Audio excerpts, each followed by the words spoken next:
Let's listen to Susan Wild. She's a ranking member of the House Ethics Committee. We were not going to discuss what had transpired at the meeting, but it has come to my attention that the chairman has since betrayed the process by disclosing our deliberations within moments after walking out of the committee. And he has implied that there was an agreement of the committee not to disclose the report. That is an untrue, to the extent that that suggests that the committee was in agreement or that we had a consensus on that, that is inaccurate. And I will say that a vote was taken. As many of you know, this committee is evenly divided between Democrats and Republicans, 5 Dems, 5 Republicans, which means that in order to affirmatively move something forward, somebody has to cross party lines and vote with the other side, which happens a lot, by the way, and we often vote unanimously. That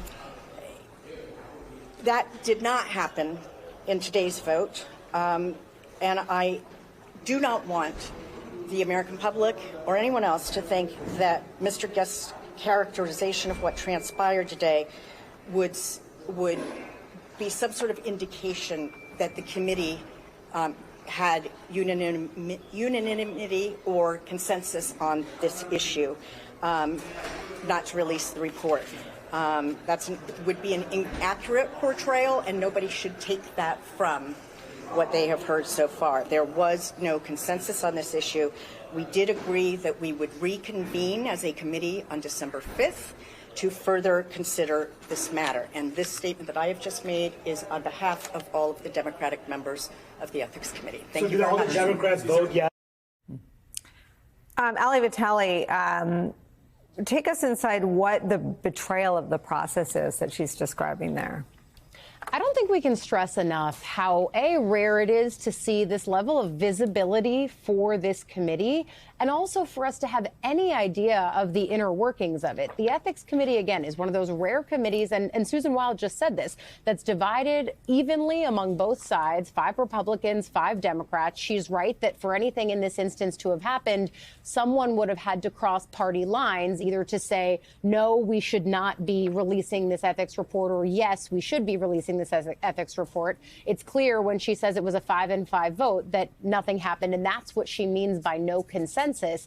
It's also clear that she's making this statement because she doesn't want no consensus to mean that the consensus then innately was not releasing the report. Democrats want to make it obvious here that they are in favor of getting this out there. And so when she says that the chairman, Guest, betrayed the committee, I think she's talking about the fact that he spoke about what the deliberations were in the room, or even gave, in the instance of one reporter who caught up with him in the hallways, his own rationale for voting not to release it. In his words, he said that he didn't think the committee had the jurisdiction anymore, which is actually the same argument that the House Speaker made when he said he didn't think that the Ethics Committee should vote to release this report, because typically when you stop being a member of Congress, and Gaetz has resigned his seat, the jurisdiction of the Ethics Committee no longer applies. And so I thought it was notable that she would come out here and say that. It's also notable that they say they're going to meet again after the Thanksgiving break. December 5th is the date that she gave.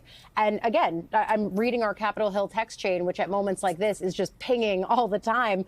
But to underscore, she's making this statement because she didn't want people to think that Guest was saying that there was an agreement among the group to release it. And so this is rare for a whole lot of reasons, Nicole.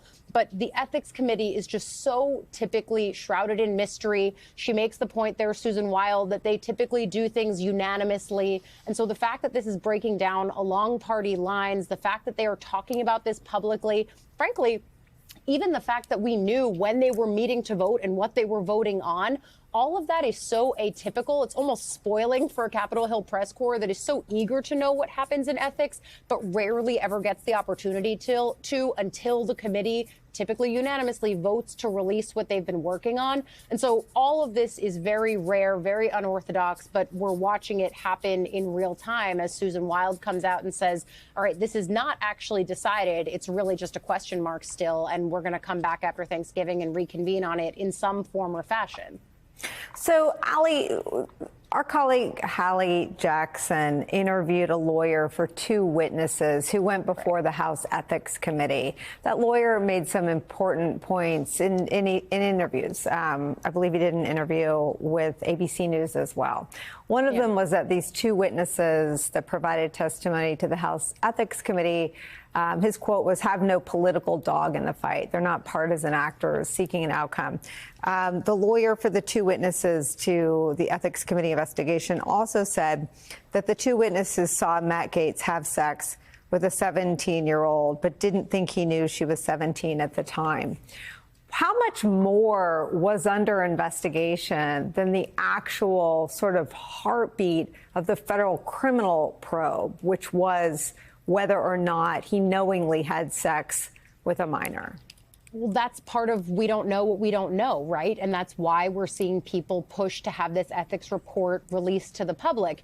It's also because the Ethics Committee has been investigating Gaetz on and off since 2021. Yes, around these allegations of having sex with a minor, but also paying for sex, illicit drug use. You'll also remember there were those moments where people were talking about him going to the House floor and allegedly showing videos to his colleagues of lewd things, saying lewd things on the House floor, just conduct unbecoming of a member of Congress.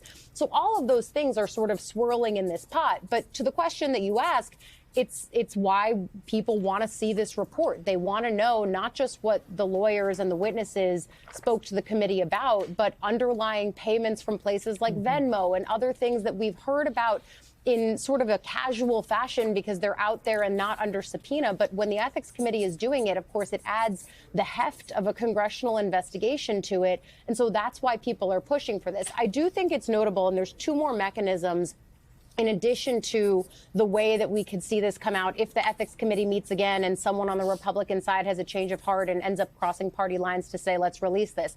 You have a Democratic Congressman, Sean Casten, who is saying that he's going to introduce a privileged resolution to try to get the full House to vote on this, basically an extra pressuring mechanism that would require a majority of the House to vote on this. The only other time that Congress has tried to do this is back in the 90s, and it failed. But the difference here is that there are actually a good number of Republicans who are no fans, to put it lightly, of Matt Gaetz.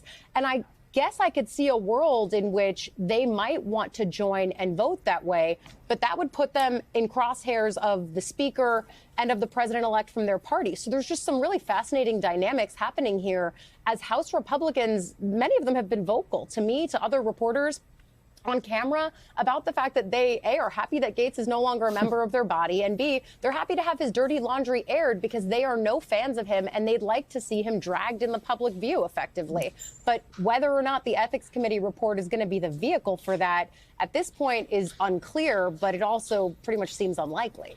Ali, are the sex tapes that Republican senators talked about being handed and asked to watch, I believe the Republican senator from Oklahoma described being shown a video that Matt Gaetz described as crushing ED drugs, chasing them with energy drinks so he could go all night. Is the creation of the videos or sex tapes and the dissemination, was that something that was investigated by the House Ethics Committee? We're not sure, again, because this committee typically doesn't come out and say, hey, we're investigating this member for this reason, and we'll let you know the findings in about 4 to 6 weeks. They do not talk about what they are doing. Typically, it requires a good amount of reporting for us to find out if Ethics Committee investigations are even being opened. And then when they are ready to release their findings, that is when you see the committee do what they did today, but typically with no fanfare, no reporters outside, and certainly no readout of what happened. That is the way that things typically go. But because of the fever pitch around this, because of the fact that Gaetz is an attorney general nominee, it changes the fabric of the entire process. And that's why you're seeing, I just can't stress enough how rare it is to see these ethics committee members talking at length or frankly at all about what they are doing behind closed doors. And the way that the Speaker of the House is weighing in, that other members are weighing in, I think is a really important thing for us to keep in mind as we go forward here and as this committee then says that it'll meet again on December 5th. I think the other thing that's worth pointing out, Nicole, and you point out Senator Markwayne Mullin, who used to be a House member, he had those critical things to say of Gaetz, and then over the weekend was on the Sunday shows kind of towing the Trump transition line on Gaetz and the other nominees. So I think everyone's coming home to the president-elect at this point.